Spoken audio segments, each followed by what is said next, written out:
నమస్తే, welcome to special focus. నేను సంచన. ఇక జైలు గోడలని బద్దలు కొట్టి ఆంధ్ర పాలకులను తరిమి కొట్టిన చరిత్ర తెలంగాణది. ఇక్కడి జనం ఉద్యమ ఉక్కు ఖనిజం. సంఖ్యలు వేస్తే సలాం చేసే ప్రజలు కాదు, భీకర స్వరాన్ని వినిపించే దిగ్గజాలు. కారాగారాలకు కంగుతినే వ్యక్తిత్వాలు కాదు, సమైక్యాంధ్ర కోటలను కబలించిన పోరాట ధీరులు. జైలులో పెడితే జనానికే వ్యక్తులు కాదు, జంగు సైరన్ మోగే శక్తులు. అందుకే స్వేచ్ఛ విహంగాల్లా తిరిగే తెలంగాణ బానిసత్వాన్ని భరించదు. ఆకలినైనా భరిస్తాం, కానీ స్వేచ్ఛను హరిస్తే సహించం. దాశరథి అన్నట్టు తెలంగాణ అమాయకపు నెరజానే, కానీ అన్యాయం జరిగితే మాత్రం తిరగబడే నైజం కూడా మనకుంది. ప్రభుత్వాన్ని ప్రశ్నించే పాసిస్టు పాలకుడిగా మారుతున్న సీఎం రేవంత్ రెడ్డికి దిమ్మ తిరిగే ఇలాంటి తీర్పునే ఇచ్చింది తెలంగాణ హైకోర్టు. సో రాజకీయ విమర్శలు చేసినంత మాత్రాన కేసులు పెట్టొద్దని స్పష్టం చేసింది. స్వేచ్ఛగా ఎవరైనా ఏమైనా విమర్శలు చేయవచ్చని, అలా ఎవరి మనోభావాలైనా దెబ్బతింటే వ్యక్తిగతంగా ఆయన ఫిర్యాదు చేయాలని సూచించింది.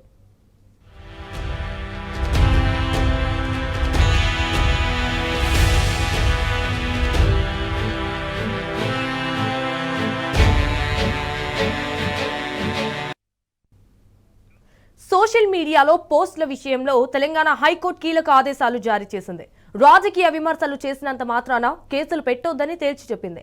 పరువు నష్టం కేసుల్లో నేరుగా ఎఫ్ఐఆర్ నమోదు చేయకూడదని మెజిస్ట్రేట్ను ఆశ్రయించాలని సూచించింది. అరెస్టులు చేసే ముందు సుప్రీంకోర్టు మార్గదర్శకాలు పాటించాలని, లేకపోతే రాజకీయ ప్రేరేపిత కేసుల్లో పబ్లిక్ ప్రాసిక్యూటర్ అభిప్రాయం తీసుకోవాలని కూడా తెలిపింది.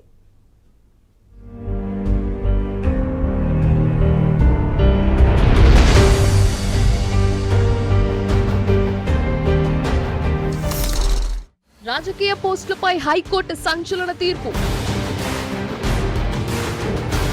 సోషల్ మీడియాపై అక్రమ కేసులతో సర్కారు కుపాద.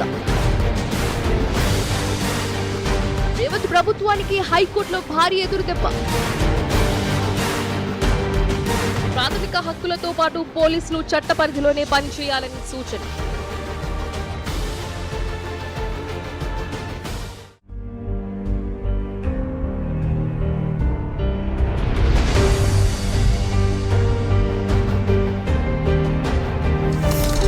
విమర్శించడం ప్రతి పౌరుడి వ్యక్తిగత స్వేచ్ఛ. ఎవరి పరువుకు భంగమైతే వారే ఫిర్యాదు చేయాలి. మూడో వ్యక్తి చేసే ఫిర్యాదుపై కేసులేవీ పెట్టొద్దు. మెజిస్ట్రేట్ ఆదేశిస్తే కేసు నమోదు చేయాలి. ఇవి తెలంగాణ హైకోర్టు ఇచ్చిన ఆదేశాలు. నల్లబాలుపై నమోదైన 3 ఎఫ్ఐఆర్లు రద్దు చేస్తూ హైకోర్టు ఈ వ్యాఖ్యలు చేసింది. పోలీసుల తీరు సహజ న్యాయ సూత్రాలకు విరుద్ధంగా ఉందని, ఏకపక్షంగా ఎఫ్ఐఆర్ నమోదు చెల్లదని స్పష్టం చేస్తూ పోలీసులకు, మెజిస్ట్రేట్లకు మార్గదర్శకాలు జారీ చేసింది.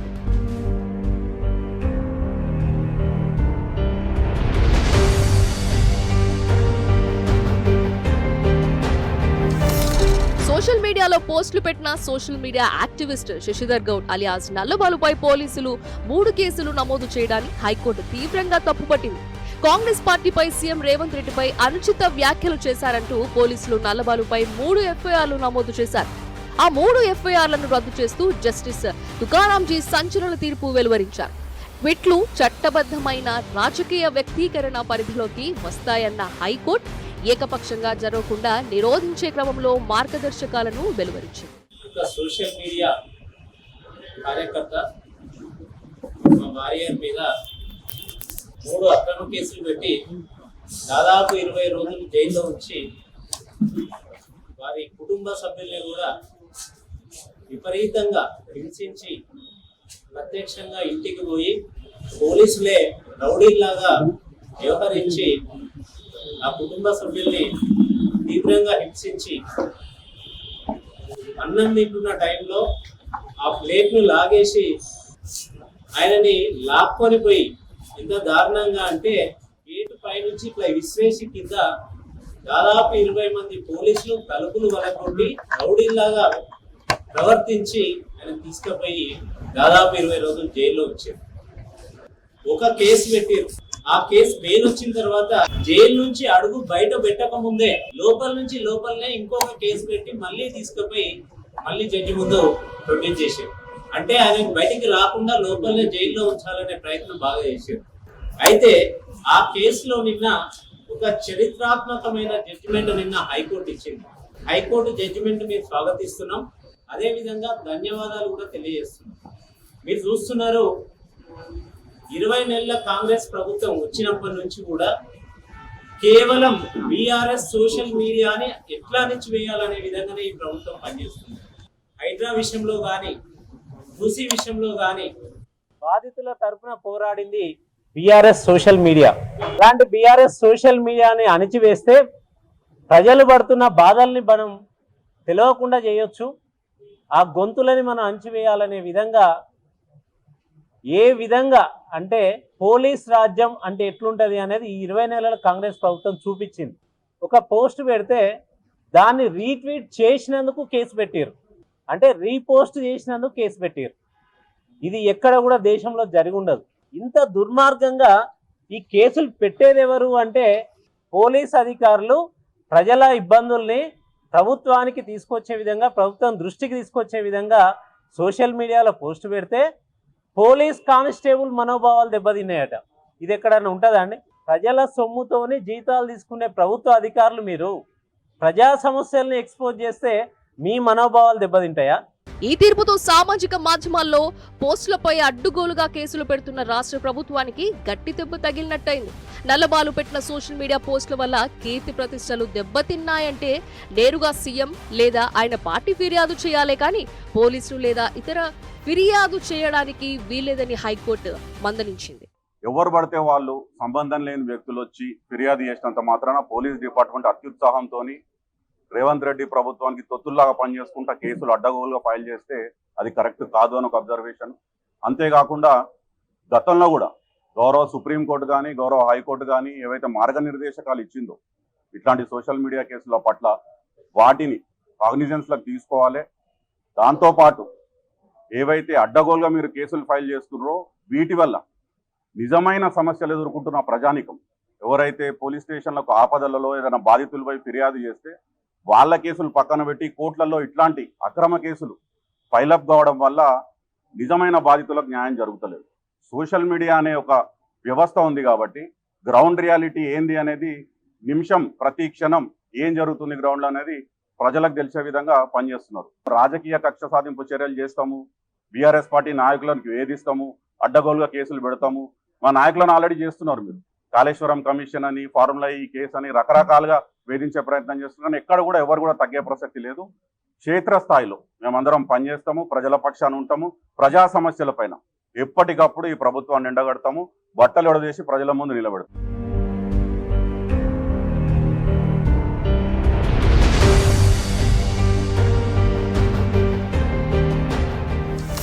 దేశ చరిత్రలో ఎన్నడూ లేని విధంగా సోషల్ మీడియా యాక్టివిస్టుల మీద అక్రమ కేసులతో విరుచుకుపడింది రేవంత్ సర్కార్.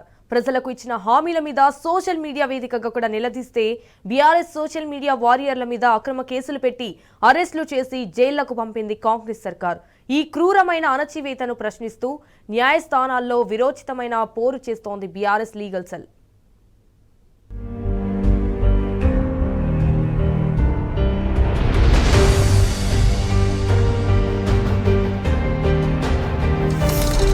రేవంత్ సర్కార్ అక్రమ కేసులపై పాశుపతాస్త్రం లాంటి తీర్పును హైకోర్టు వెలువరించింది. ఇకపై ఇష్టం వచ్చినట్లు కేసులు పెడతానంటే కుదరదని తేల్చి చెప్పింది. అరెస్టులు చేసి జైల్లో పెడతామంటే నడవదని తేల్చి చెప్పింది.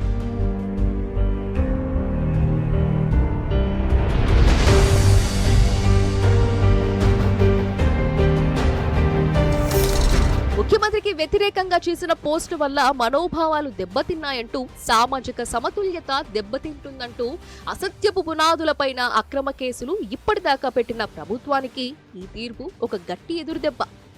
తెలంగాణ రాష్ట్ర హైకోర్టు తన తీర్పులో ఇచ్చిన మార్గదర్శకాలు కూడా చాలా స్పష్టంగా ఉన్నాయి. పోలీసులు ఎఫ్ఐఆర్ నమోదు చేసి ఫిర్యాదుదారుడు స్వయంగా బాధితుడా కాదా అనేది నిర్ధారించుకోవాలి. మూడవ పక్షం చేసి ఫిర్యాదులు ఇక పరువు నష్టం కేసులో చెల్లవు. ప్రాథమిక విచారణ లేకుండా ఎఫ్ఐఆర్ నమోదు చేయకూడదు. అంతేకాకుండా కేవలం రాజకీయ విమర్శలు లేదా కఠినమైన వ్యాఖ్యలను నేరంగా పరిగణించకూడదు. హింసను ప్రేరేపిస్తేనే అలాంటి కేసులు నమోదు చేయాలి. పరువు నష్టం అనేది నాన్ కాగ్నిజబుల్ నేరం కాబట్టి నేరుగా ఎఫ్ఐఆర్ నమోదు చేయకుండా ఫిర్యాదుదారుడు మెజిస్ట్రేట్ను సంప్రదించాలని హైకోర్టు స్పష్టమైన ఆదేశాలను జారీ చేసింది. నిన్న జస్టిస్ తుకారాం గారు జడ్జిమెంట్ ఏదైతే ప్రనౌన్స్ చేశారో అది రియల్లీ ల్యాండ్ మార్క్ జడ్జిమెంట్ అయింది. ఇప్పుడు ఆల్మోస్ట్ ఈ 20 months లో మోర్ దెన్ 300 కేసెస్ పైగా సోషల్ మీడియా వారియర్స్ మీద ఫాల్స్ కేసెస్ ఫైల్ చేయడం జరిగింది. సో ఇందులో ఆల్మోస్ట్ చాలా కేసెస్ లో ఏంటంటే పోలీస్ వాళ్ళే కంప్లైంట్ అయ్యి అట్లాంటి ఎన్నో కేసెస్ ఫైల్ అయినాయి. ఇప్పుడు నల్లబాలు విషయంలో కూడా తీసుకుంటే శశిధర్ గౌడ్, సో తన దాంట్లో కూడా 3 కేసెస్ బుక్ అయినాయి. ఒకటేమో కరీంనగర్ పోలీస్ స్టేషన్, ఒకటి గోదావరి గని, ఒకటి ఏమో సిసిపిఎస్ రామగుండం. సో ఈ 3 కేసెస్ లో కూడా ఇంటెన్షనల్లీ అసలు దెర్ ఇస్ నథింగ్ ఒక పోస్ట్ ని రీట్వీట్ చేస్తే అసలు మనం నిజంగా కూడా దేశంలో కాదు ప్రపంచంలో కూడా ఎక్కడ చూడలేదు. ఎప్పుడైతే పోస్ట్లని రీట్వీట్ చేస్తే దాని మీద కూడా క్రిమినల్ కేసెస్ రిజిస్టర్ అవుతాయని, ప్లస్ అదే విధంగా తన అరెస్ట్ పర్వం ఎలా కొనసాగిందంటే ఇప్పుడు ఆల్మోస్ట్ 20 మంది పోలీసులు వచ్చి గోడ మీద నుంచి అతన్ని అటు సైడ్ పడేసిర్రు. అదే కాకుండా ఒక గ్రీన్ ఛానల్ ద్వారా తీసుకెళ్లడం జరిగింది శశిధర్ గౌడ్ ని ఆ రోజు. అంటే యూజువల్లీ మనము గ్రీన్ ఛానల్ ఎప్పుడు యూజ్ చేస్తాం, గ్రీన్ ఛానల్ అనేది ఎప్పుడైనా ఆర్గన్ ఏదైనా అవసరం పడుతుంది అత్యవసర పరిస్థితిలో అంతమంది పోలీసులని ½ కిలోమీటర్ కి దూరంలో పెట్టుకుంటూ వాళ్ళని తీసుకెళ్లడం జరుగుతుంది. సో ఏదో చాలా పెద్ద తీవ్రమైన నేరం చేసినట్టుగా, తీవ్రమైన నేరం ఉన్నట్టుగా అట్లా ఆ విధంగా శశిధర్ గౌడ్ ని చాలా భయంకరంగా పోలీస్ స్టేషన్ కి తీసుకుపోయి ఆ తర్వాత ఏమంటారు అర్ధరాత్రి ఆల్మోస్ట్ లేట్ అవర్స్ లో రిమాండ్ చేయడం జరిగింది. పోలీసులు అంటే జైల్లో ఉన్నప్పుడే మళ్ళీ పోలీస్ వాళ్ళు పీటీ వారెంట్ వేసి ఇంకో కేసులో తీసుకెళ్లారు. సబ్సిక్వెంట్లీ అది రిలీజ్ అయ్యి ఎప్పుడైతే జస్ట్ ఇట్లా ప్రిమిసెస్ లోనే ఉన్నాడు ఆల్మోస్ట్ అతను, మళ్ళీ 3rd కేసులో అరెస్ట్ చేయడం జరిగింది. సో అప్పుడు అరెస్ట్ చేసి మళ్ళీ రిమాండ్ తీసుకొచ్చారు. ఆ రిమాండ్ తీసుకురాగానే పెద్దపల్లి కోర్టులో ఎప్పుడైతే చెప్తే 3rd కేసు ఏదైతే ఉందో అది రిమాండ్ రిజెక్ట్ చేయడం జరిగింది. దాని తర్వాత agreed by the said acts immediate గా హైకోర్టులో అప్పుడు 3 క్వాష్ పిటిషన్లు వేయడం జరిగింది. దాంట్లో నిన్న జస్టిస్ తుకారాం గారు చాలా మంచి జడ్జిమెంట్ ఇచ్చారు. ఆ జడ్జిమెంట్ ఎలాంటిదంటే 8 గైడ్ లైన్స్ ఇష్యూ చేశారు. ఆ గైడ్ లైన్స్ ప్రకారం ఏంటంటే ఖచ్చితంగా ఎప్పుడైతే ఏదైనా కంప్లైంట్ వచ్చినప్పుడు పోలీస్ వాళ్ళు లోకల్ స్టాండింగ్ ఉందా లేదా, అసలు ఆ కంప్లైంట్ ప్రాపరా కాదా, ఆ కంప్లైంట్ నిజంగా సఫరరా కాదా, సో ఆ విషయం చూడాలి. ఇది ఒకవేళ పొలిటికల్లీ మోటివేటెడ్ కేసు అయ్యి ఉండి పొలిటికల్ గా కావాలని ఏ విధంగా ఇప్పుడు ఫ్రీడమ్ ఆఫ్ ఎక్స్ప్రెషన్ అనేది ఉంటది, ఫ్రీడమ్ ఆఫ్ స్పీచ్ అనేది ఉంటది. సో దానికి విరుద్ధంగా ఒకవేళ అంటే దానికి అనుగుణంగా ఎవరైనా మాట్లాడితే దానికి విరుద్ధంగా ఒకవేళ ఏదైనా ఎఫ్ఐఆర్ రిజిస్టర్ అయితే మటుకు ఖచ్చితంగా దాన్ని ఎంక్వైరీ చేసి అలాంటి కంప్లైంట్స్ ని రిజెక్ట్ చేయాలని కూడా వచ్చింది. అదే విధంగా ఒక అర్నేష్ కుమార్ జడ్జిమెంట్ ఉంది, బిలో 7 years ఉన్న సెక్షన్ లో ఒకవేళ అరెస్ట్ చేయగా బిలో 7 years ఉంటే ఏ గైడ్ లైన్స్ ఫాలో కావాలి, అది కూడా ఖచ్చితంగా ఫాలో కావాలని వచ్చింది. సో ఇంత మంచి జడ్జిమెంట్ వచ్చింది, దానికి రియల్ గా మేమందరం కూడా హర్షం వ్యక్తం చేస్తున్నాం. రాజకీయ విమర్శలన్నీ రాజ్యాంగంలోని 19(1)(a) అధికారణం కింద భారత పౌరుడికి లభించిన వ్యక్తిగత స్వేచ్ఛ అంతే తప్ప అవన్నీ హింస, అల్లర్లు, దురుద్దేశపూర్వక ప్రేరణ వంటి చర్యలకు దోహదపడే విమర్శలు కావు. ఇందుకు సెక్షన్లు వర్తించవు.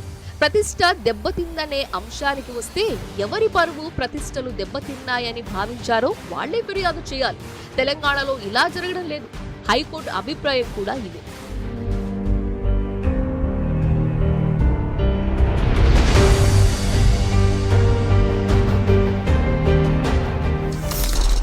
రేవంత్ ప్రభుత్వం అధికారంలోకి వచ్చిన 22 నెలల కాలంలో భావ ప్రకటన స్వేచ్ఛను హరిస్తూ వస్తోంది. బీఆర్ఎస్ నేతలనే టార్గెట్ చేస్తూ అక్రమ కేసులు బనాయించింది. దేశంలో ఎక్కడా లేని విధంగా ఎఫ్ఐఆర్లను యాంత్రికంగా ఎలాంటి దర్యాప్తు చేయకుండా చట్ట వ్యతిరేకంగా కేసులు నమోదు చేసింది. ఈ నేపథ్యంలో నల్లబాలుపై పోలీసులు నమోదు చేసిన 3 ఎఫ్ఐఆర్లు కూడా అలాంటివేనని హైకోర్టు అభిప్రాయపడింది. రామగుండం, కరీంనగర్, గోదావరి కని, 1 టౌన్ పోలీస్ స్టేషన్లో నమోదైన కేసులను కొనసాగించాల్సిన అవసరం లేదని స్పష్టం చేసింది.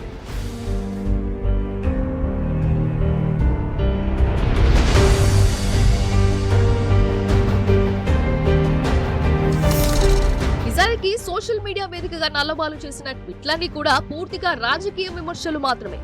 అశ్లీలత, అల్లర్లు, హింసల కిందకు రానిరావు. వాటిని ప్రేరేపించే ట్వీట్స్ కూడా కావవి. పరువు నష్టం అనే పోలీసుల వాదనల ప్రకారం చూసినప్పటికీ ట్వీట్స్ వల్ల పరువు పోయిందని భావించే వ్యక్తి ఫిర్యాదు చేయలేదు. అందుకే హైకోర్టు ఆ కేసులను కొట్టేసింది.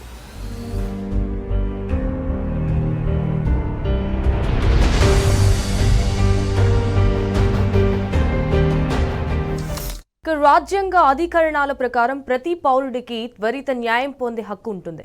బాధితులతో సంబంధం లేకుండా పోలీసులు నిర్ణయం తీసుకోవడం అన్యాయం. ఇది సహజ న్యాయ సూత్రాలకు భంగం కలిగించడమేనని హైకోర్టు వ్యాఖ్యానించింది. తెలంగాణలో పోలీస్ వ్యవస్థ కూడా ఎవిడెన్స్ యాక్ట్ ప్రకారం వాళ్ళు వ్యవహరించడం లేదన్న విమర్శలు ఉన్నాయి. విమర్శనాత్మక అంశాలను కూడా సోషల్ మీడియాలో పోస్ట్ చేశారన్న కారణంగా క్రిమినల్ కేసులతో చర్యలు తీసుకుంటూ వేధింపులకు గురి చేస్తున్నారన్న ఆరోపణలున్నాయి.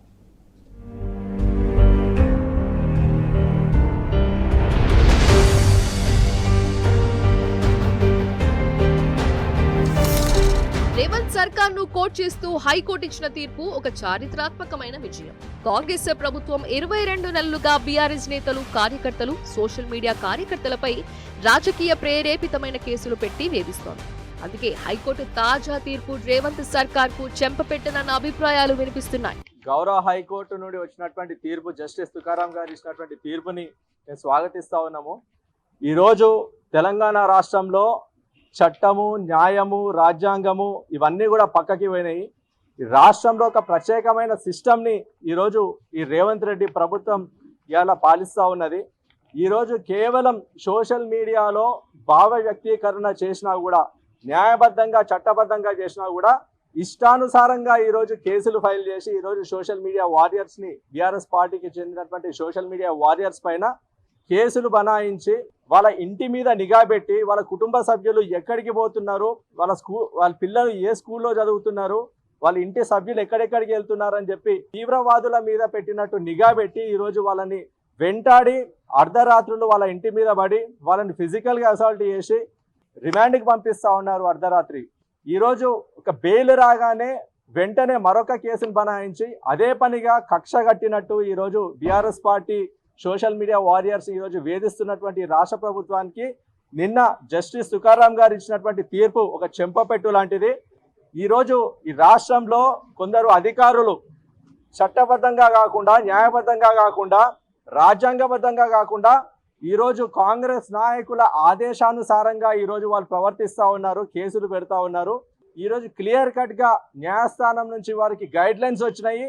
ఇదే విధంగా మళ్ళీ కాంగ్రెస్ నాయకుల ఆదేశానుసారంగా ఈరోజు ఎవరు ప్రవర్తించినా కూడా అధికారులు వాళ్ళు భవిష్యత్తులో న్యాయపరమైన ఇబ్బందులు ఎదుర్కొనేటువంటి పరిస్థితి ఉంటుందని చెప్పి నిన్న ఇచ్చినటువంటి తీర్పు ద్వారా స్పష్టంగా అర్థమవుతా ఉన్నది.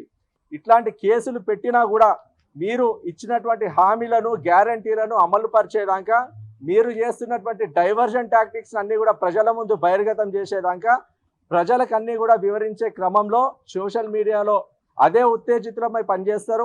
అందరం కూడా ఎక్కడ కూడా మా మనోధైర్యం ఇట్లాంటి కేసులతో దెబ్బతినలేదని చెప్పి ఈ సందర్భంగా తెలియజేస్తా ఉన్నాము.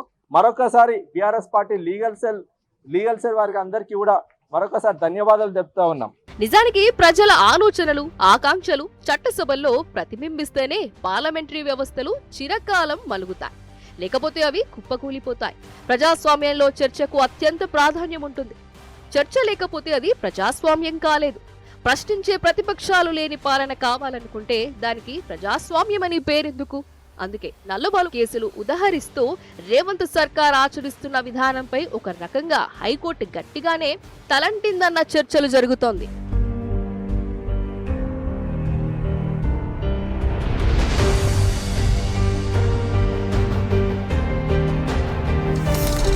ప్రతిపక్షాలు లేని ప్రజాస్వామ్యం అత్యంత ప్రమాదకరం. ఒక రకంగా అది నియంతృత్వానికి దారి తీస్తోంది.